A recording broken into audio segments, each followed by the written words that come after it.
Disneyland just opened its first e-ticket attraction based off of the big cheese himself, Mickey Mouse. Inside, you will find a cartoon world of chaos and fun. But is the new ride autistic friendly? Well, I rode Mickey and Minnie's Runaway Railway twice within its first month to find out.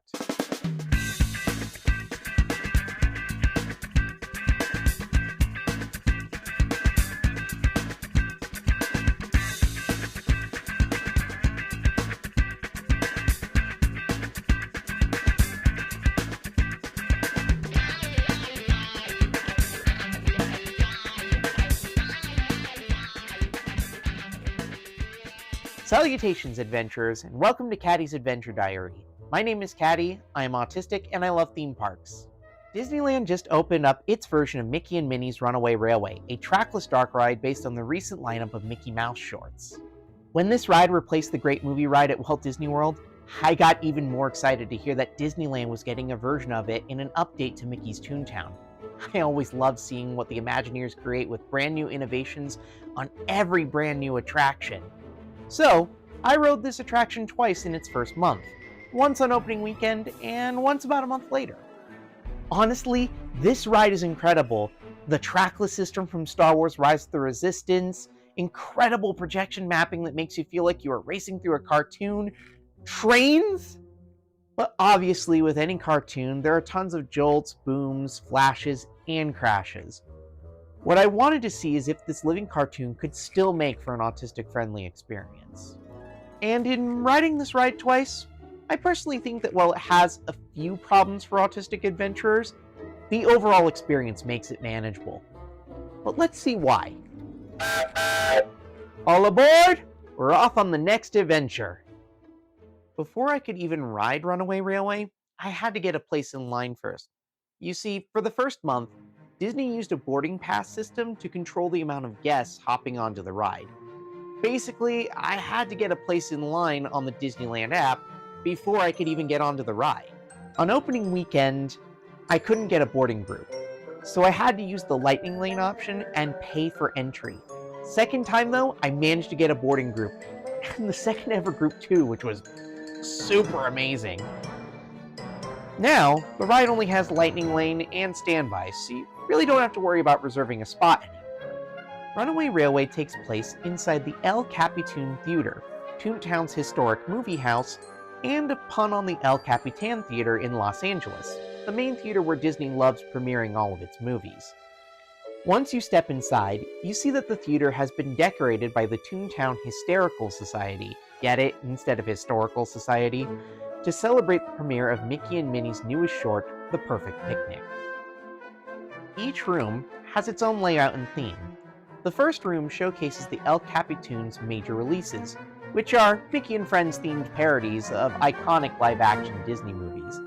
My personal favorite of the bunch is Miska Muska.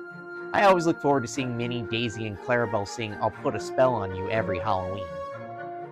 The second, third, and fourth rooms are exhibits put together by the Hysterical Society celebrating the film career of Mickey Mouse. Each room progresses forward in time, from the classic years, to the golden years, to the modern years. Listing every single Easter egg in these three sections alone would be a different video entirely. But just so I can get through the obligatory nerd joy, here are some of my favorite props from each exhibit. Master Yensid's hat. Yes, the iconic sorcerer's hat associated with Mickey Mouse from Sorcerer's Apprentice belongs to Disney spelled backwards. Plus next to it you have the washed out spellbook, which is pretty cool. The broken remains of Pluto's Christmas tree. This one is always a must-watch during the Christmas season. And it was also fun to see, essentially what looks like the remains of Chip 'n Dale's Carnage as they left just little tracks and bits of nuts all over the floor. The Mouse-Cadooer. Didn't get to see this one too much, but honestly it hit right in the childhood to see this one again. And Potato Lincoln, which, if you don't know, is from a short called Potato Land, from the exact series that this Mickey Mouse cartoon is from. And it's kind of also funny because it's basically a potato clock, and then you have essentially a plug that is malfunctioning, and it goes zap, zap, zap. And obviously, no good movie theater is finished without a concession stand right before going to see the film. Again, this stand is filled with Easter eggs, from earliest cartoons like Walt Disney's original Laugh-O-Grams, which is the original name of the Walt Disney Company, to stuff that every kid who grew up in the 90s and early 2000s would be familiar with. My personal favorite, Mallard Cups, named after Drake Mallard, aka Darkwing Duck. Who wants haggis as a hot dog topping? Alright. After seeing the exhibit, we are ushered into a theater to see the short. One thing I really appreciated about Runaway Railway's standby queue is just how spacious it is. Besides needing to move through a lot of guests, the standby queue operates as a museum with lots of posters, costumes, moving props, and gags to keep you occupied while you wait in line. Because of how early I rode the ride, I didn't get a chance to feel what this line was like with crowds inside of it. But I personally thought it was fun to recognize the Easter eggs, watch props come to life, and read some of the signs for the exhibits. It's definitely a worthwhile way to pass the time with long waits. One disappointing thing about the Lightning Lane queue is just how much of the exhibit gets skipped over. I barely got a chance to look at the classic and golden years, and instead of the modern years exhibit, I got a corridor with posters of the films and shorts represented in that portion. It was a bit disappointing, but I guess that's what happens when you take the fastest wait line. Also, both the Lightning Lane second half and the standby queue's final corridor before the theater are pretty claustrophobic. The soothing music in the queue and the neat posters did help keep my focus a bit. But in order to not feel crowded, I actually had to keep a space bubble between me and the groups on either side of me. That gave me the breathing room I needed, but that's really only practical when the lines are not full. So if you are the kind of person who doesn't like crowded corridors, this is where I highly suggest using systems like the Rider Swap or the Disability Access Service to not have to be stuck inside the corridors. Links for those services will be in the description of this video. Once in our movie theater, Perfect Picnic begins playing with Mickey and Minnie singing the attraction's bop of a theme song, Nothing Can Stop Us Now. Not going to lie, it was hard to not bounce along with the song when it played during the short. Or sing along with it for that matter. I apologize for later video footage, where you are probably not going to be hearing me sing well. I promise I sing better. I was just off guard by how I was in the moment.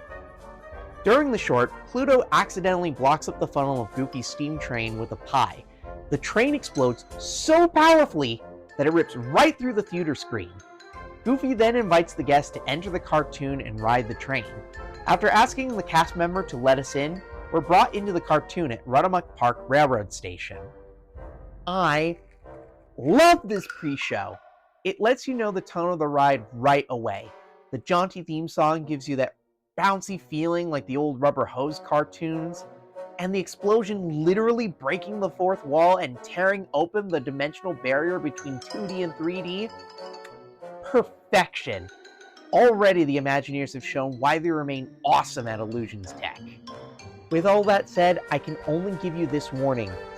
Make sure that you are already wearing your headphones or earplugs before you enter the theater.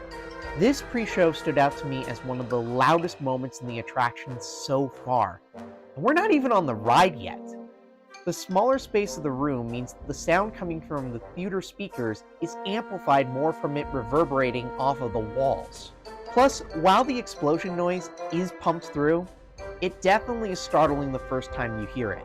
So honestly, if you or the adventurer in your group needs earplugs or headphones to handle loud noises, definitely put them on before entering the pre-show theater.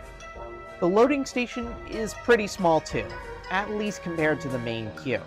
But unlike the corridors, it has a more spacious design. Besides, once you get to this point, you're not standing still for very long. Trains came into the station at a fairly consistent rate. I didn't manage to time it, but there weren't long periods of time with empty platforms, at least on the days I was there. So really, once you're at the station, you are more than likely not going to be standing and waiting much longer. Once everyone is loaded onto the train, the ride begins. Nothing can stop us now. I tell you how. We're gonna make it happen. Engineer Goofy starts taking us on a peaceful trip through Runamuck Park, giving us our first look at the projection mapping for the ride.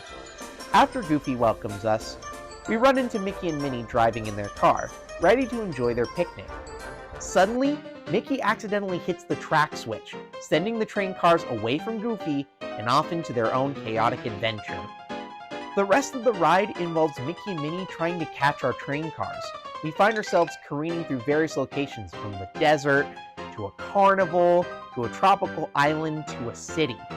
In each of these locations, Mickey and Minnie, as well as the riders, find themselves caught in a variety of cartoon troubles. We get caught in tornadoes, plummet down a waterfall, dance with Daisy Duck, and finally wander into a dangerous factory.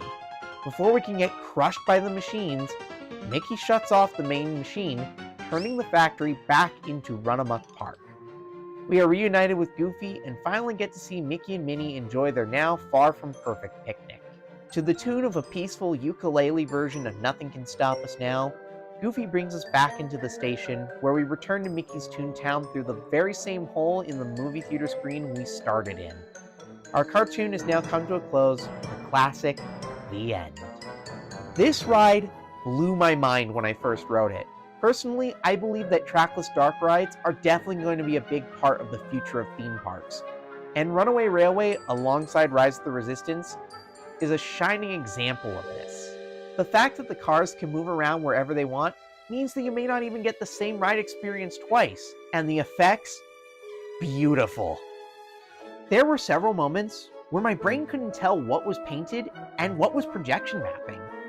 Even the 2.5D animatronics had enough depth with their projected faces that they looked like living cartoons. I started wondering if this is what it was like to be in Roger Rabbit's world. That said, I mentioned earlier that the ride had some sticking points in regard to autistic people. Opening weekend, the ride definitely had a volume issue. The music and sound effects felt really loud the first time I rode this ride.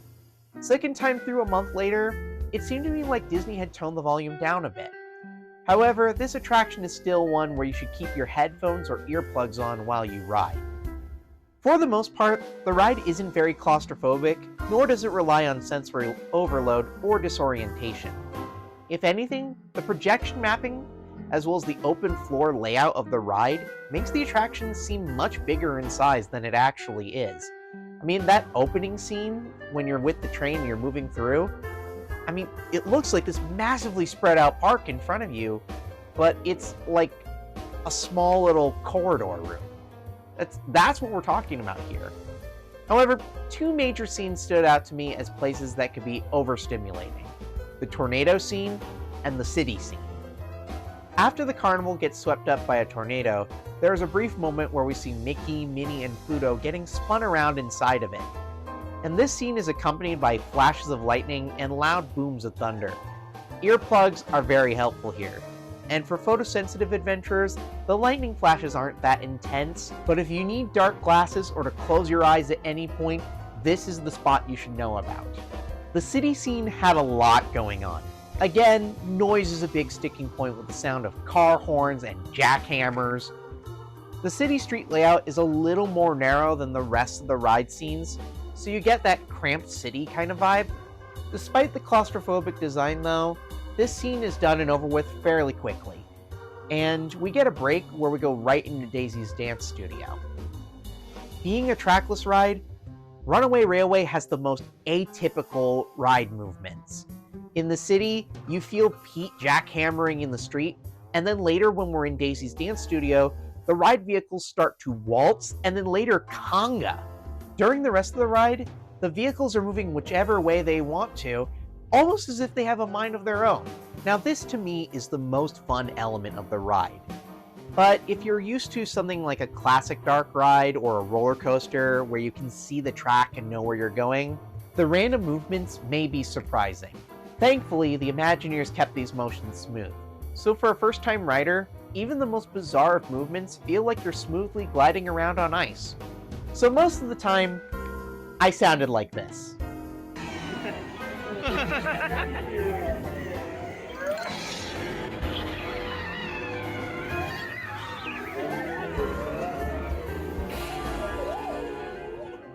Despite the loud noises and the random movements, Runaway Railway's jaunty, colorful vibe and smooth movements make it more fun than frightening. This ride is the perfect introduction to trackless dark rides due to its low intensity and humorous setting. If you can do 2 attractions back to back in a day, Runaway Railway gives you the perfect practice run for doing Rise of the Resistance and Star Wars Galaxy's Edge. All of the tricks are happening around you or are done through your ride vehicle's basic motions. And it's a 1-floor attraction, so the drop down the waterfall doesn't actually drop you. If you or the autistic adventurer in your group loves Mickey Mouse cartoons and wants a fun ride experience, I highly recommend this attraction. Thank you for taking the time to watch my first ride review. If you enjoyed this, please like and subscribe, as well as check out the other videos on the channel. Also, leave a comment on the video if you have any other questions on riding Mickey and Minnie's Runaway Railway, or if you have any ideas for future subjects you want me to cover. I am only one voice after all, so I would love to hear your feedback. For more information, I have resource links in the description below, including a link to my main blog site, where I give more detailed entries as follow-ups to my videos, as well as resource links to the various theme parks I have visited. Again, thank you so much, and until the next adventure, remember, when you've met one autistic person, you've met one autistic person. Farewell! For my boy Spider-Man over there.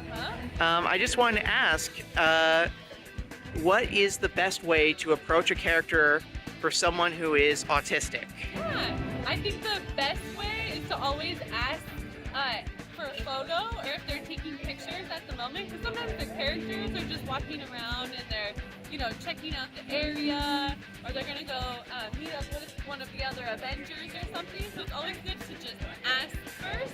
You never know, they might be doing their next perimeter check or something like that.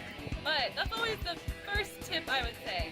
Like, hey Spider-Man, are you taking any photos right now? And then I'd be like, can I take a photo with you by chance? That's what I'd probably say. All right. Sounds good. Yeah. All right. Lexi, thank you.